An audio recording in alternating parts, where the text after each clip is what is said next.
Starting next week, you can email your Christmas cards digitally. Everybody knows about the risks of driving drunk. You could get into a crash. People could get hurt or killed. Let's take a moment, though, and look at some surprising statistics. Nearly 29 people in the United States die every single day in alcohol-impaired vehicle crashes. That's one person every 50 minutes. Even though drunk driving fatalities have fallen by a third in the past 3 decades, drunk driving crashes still claim more than 10,000 lives every single year. Many people are unaware that driving while high can be just as dangerous. In 2015, 42% of drivers killed in crashes tested positive for drugs. Not so harmless after all, is it? And get this, from 2007 to 2015, marijuana use among drivers killed in crashes doubled. The truth is, driving while high is deadly. Stop kidding yourself. If you're impaired from alcohol or drugs, do not get behind the wheel. If you feel different, you drive different. Drive high, get a DUI. Drive sober or get pulled over. Josh Lambo is my guest. Josh, good to have you back. How are you? Hey, Jim. How you doing? Thanks for having me on again. Good to have you back. All right, so the team was eliminated from contention with Sunday's loss to the Chargers. Josh, what I appreciated about our conversation earlier in the season is how real you were. So what's it feel like when you know that you're not going to the postseason, but you got to grind, you got to keep going? Yeah, it's really difficult. I mean, guys need to kind of, and I'm not calling out anybody in particular. I just think the proper mentality to going about having a 4-9 season so far is, at the end of the day, we are men and we signed our names to a contract and we need to go out and do our jobs and we need to work hard and we need to prepare as best we can because, the next game's not guaranteed, the next season's not guaranteed. And, so if you start putting loafs on film now, that film stays with you. So if you're going to prove to the other 31 teams that you're a guy that once it gets tough, you're going to quit, well, then you're probably going to be out of the league. Josh Lambo joining us. Josh, I think I know the answer to this, but you're big on the mental side of things, being a mindful athlete. Does anything change for you as an athlete and a competitor when you know that you're not going to the playoffs? For a guy like me, no, just because I'd hope it wouldn't change for anybody. But, for me personally, obviously that's all I can speak on. My job, my opponent is always the same, whether whether we win the game or not is important, or whether it has any, meaning to it. I always have a snap and hold in the kick, and I have to hit a ball through a yellow U in the sky. And, so regardless of, my opponent is the weather and, just dealing with distance and things like that. And so it never really changes the approach for me. I'm not going to, because the same thing happens to me. That field goal percentage will go towards my career. When I'm hopefully I get to leave this league on my own terms, I want to be remembered as, a top 10, top 5 guy. And so if I go out there and, this kick doesn't really matter, who cares, that is on my record forever. And I don't want that personally. We're talking to Josh Lambo. So if we were to go back a little bit, earlier this season, we talked about your journey from pro soccer to college football and then to the NFL. After soccer ended, the plan was to go to college, see about kicking. So when you were doing that, were you thinking one day I'm going to be a Pro Bowl candidate in the NFL, or was the goal, let's just get a college degree? The goal is definitely get a college degree. I'd gotten an associate's degree while I was still playing soccer. Didn't really care about the grades there because, I was going to play soccer for 15 years and then retire. And, after 4 seasons, that dream was over. So, I was definitely a student athlete. I definitely tried to be a student first. I never thought that football would work out. And thankfully I got a break and, I was fortunate enough to make the most of that opportunity. Talking to Josh Lambo, you mentioned that yellow U in the sky. You've made the point that when you make the perfect connection with the ball, you can hear a thud. When it's not perfect, It's a slap. What does the thud feel like, and what's the slap feel like? That thud is going to be a little bit higher up. You're just technically closer to your ankle, top of your foot. That slap is going to kind of be a little bit lower on the ball, probably closer to your toes, and that's just physics about amount of force going through the ball. And, usually there's it was when we were away to Tennessee, I had maybe a 49 or 50-yard kick, something like that. I wasn't ridiculously confident in it, to be honest with you, and I hit it, and it sounded good. I had that thud, but I felt like I pulled it a little bit, and I didn't even look at the ball because I thought I shanked it. I had to look at my holder at Logan Cook and say, did I make it? And he starts celebrating. He's like, yeah, you piped it. I was like, oh, my goodness, thank God. Because sometimes, you might feel like you hit a ball super well and it might not do what you want. And sometimes you might feel like you hit a ball poorly, but it goes right down the middle. So, you like to rely on those things, but at the end of the day, the final result's all that matters. Josh Lambo joining us. Listen, if you're up for it, I want to ask you about Sean Karpf. He's somebody you became close to during your time in Jacksonville. For those who don't know about him, who is he and what does he mean to you? Sean Karpf, he was in the Army. He was on a tour in Afghanistan, and he's from Jacksonville originally, joined the Army, and stepped on an IED while on patrol in Afghanistan, and ended up having to get his from his left knee down. I think about his left knee down, amputated. And so he's been through kind of hell and back with rehab and everything. And before I got here, thankfully, the Jaguars brought him in as an intern. And he's done so much for the city, for the organization. They ended up giving him a full-time job, and I can't think of anybody who deserves it more. And he is kind of like my sanctuary away from football. Being in this building as much as everybody is, any building in the NFL, you can kind of grow weary. You can have some hard days, and Sean, he knows how to pick me up. He knows what's important. I mean, he got his, a quarter of his body blown off, for crying out loud. If I'm complaining about, hitting too many balls or something on a Thursday, he puts things in perspective for me, and he makes me a better man. I'm certainly thankful to have him in my life. I mean, Josh, if anybody would have a reason to have bad days, it's him. Does a guy like that have bad days? Not that I've seen, and if he does, thankfully, I can kind of help pick him up, and we work really well together. He's more than just a coworker to me.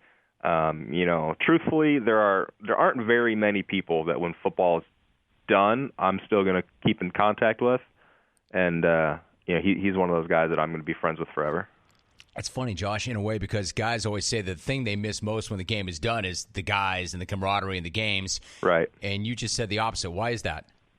I think, this is just my own take. I think a lot of guys kind of have this thought process of that's what football is, that's what sport is, and the football is family, and to a certain extent, I do think that's the case. But when people talk about that, I've heard it said this way: if you want to stay friends with your teammates, go win a championship, because then you're going to be back every other year for some sort of reunion, And from what I've experienced from other pro sports, being in the MLS, a lot of those guys that I thought were my best buds, I don't even have their contact information anymore, and people grow apart and get on different teams, and life happens. Josh Lambo joining us, and it is a business. Now, you are a candidate for the Pro Bowl. Voting is taking place through tomorrow via NFL.com/Pro Bowl vote. It's also on Twitter using the hashtag Pro Bowl vote. It includes your Twitter handle. How much would it mean to you to get voted into the Pro Bowl? You know what? I think it's kind of hard to quantify that. Just because, again, this was, football for me was a bonus. Like we were just talking about, I just really wanted to get a good college education. I was actually getting interviewed by E&J Gallo Winery when coming out of college, and they wanted me to go do a final interview to get this particular job. And I said, well, thank you for the invite out to California to your headquarters, but I'm going to try and make this whole NFL thing work. And, thankfully I haven't had to call them back yet. So you were going to sell wine. That was in the realm of possibility, that's for sure. I have 2 agricultural degrees. I like to think I have a decent amount of charisma and personality, so hopefully I could, my hope is I could sell wine to a nun, but who knows? Listen, I can see that. You take care of this Pro Bowl thing, and then that might open that door back up. I wonder what kind of territory. Like, would you be living in California? I wonder what kind of territory they were going to give you. Yeah, who knows? I mean, I can take care of them all. I've lived on the West Coast. I grew up in the Midwest. I lived in the South for a long time.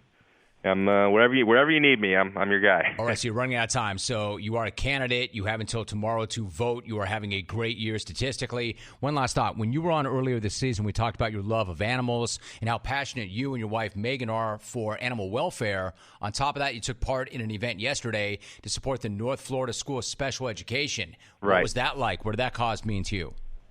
Yeah, so the North Florida School of Special Education means a lot to me. I've gotten to know a lot of those kids, know a lot of the staff members. My oldest brother, Nathan, he has Tourette syndrome, and he never had any sort of help or assistance when he was going through his schooling. and it negatively affected him a lot. And, it still does. He's in his 30s now. And, I think that, the school could have done things a lot differently, a lot better for him for his benefit. So the fact that NFSSE even exists and they're doing all the good in the community that they are, it's awesome to get to go and see those kids and bring smiles to their faces. And more often than not, I'm the one leaving with a full heart. So that's a really special place, and I'm excited to work with that cause and that school. Excellent. He is a Pro Bowl candidate. The voting goes through tomorrow, 26 of 27 on the season.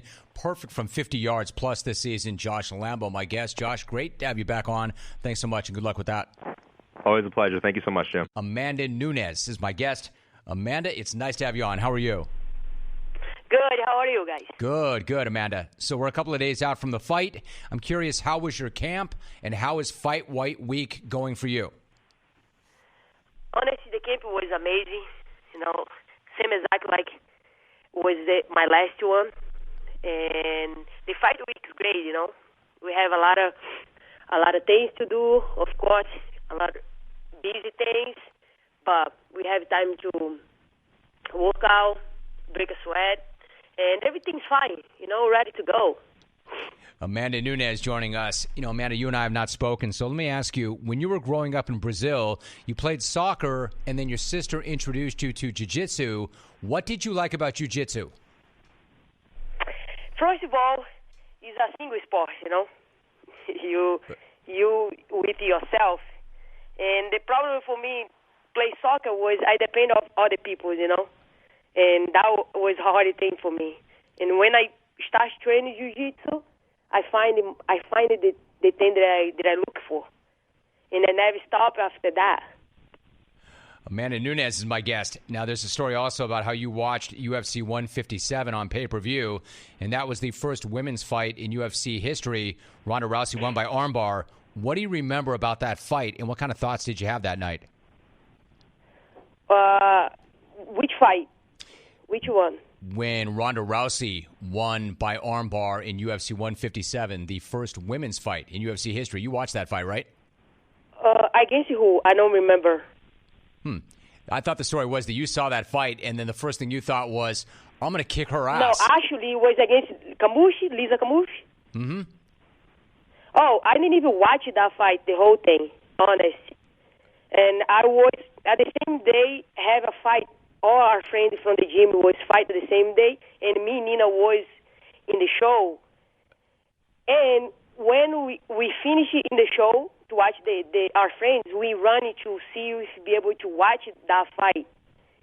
We run it late, and then we saw just Ronda Rousey got her hands raised. But we watched the clips of it when we got in the bar, and I saw was the arm bar, and that was a huge moment for women's MMA. That's what I'm getting at. So you and Nina saw that, and you saw the clips. Were you thinking at that point, did you start to formulate thoughts, I know that I can beat her. I'm going to be the world champion one day. Yeah, definitely. That was always the goal, be the best. When I started soccer, I want to be the best at soccer. Anything that I do in my life, I want to be the best, I want to do my best. And when I saw that happen, I knew right away I would be the one. I'm gonna get the belt soon. And at the time, I was the only Brazilian was in the top 10. I know UFC is gonna sign me. I know right away, just a matter of time. And I got the call, I got the contract, but I expect already. And when I saw the fight, me and Nina was talking about it. Soon we're gonna get the belt for her. But Holly take first, Misha take from Holly, and after that was my time, and now here I am. Here you are. Amanda Nunes is my guest. Here you are, not only a champ, but a double champ. Not only the best in the game, but arguably the best to ever do it. And at the same time, Amanda, while you're the greatest fighter of all time, I think most would argue, you're still posting videos on Twitter of you and Nina talking about washing dishes, who should unload the dishwasher, and things like that. You've said that without Nina, I don't know if any of this happens. How much does she mean to you and everything in your life? Like when you born to do something, you do with or without the person. But when Nina got in my life, it's everything flowed very well. We very happy. We like the same things. She fight. She understands me, you know.